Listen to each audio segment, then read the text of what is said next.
Hello, good day, people. My dear residents.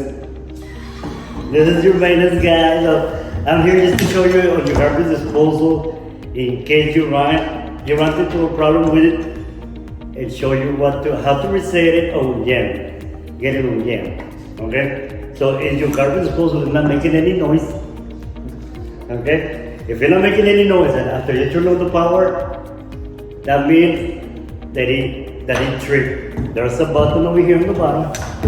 You can see it right here. You can push it in and that should resolve the issue with the power. If your garbage disposal is humming, then you have to use a wrench. It comes with it. If you don't have it, you can ask for it and we can go and help you in the gym. Just let us know that you have it. You can put them over here on the bottom and just turn it. And that'll free your garbage disposal just to resolve your issue.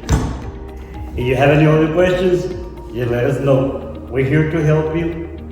Thank you.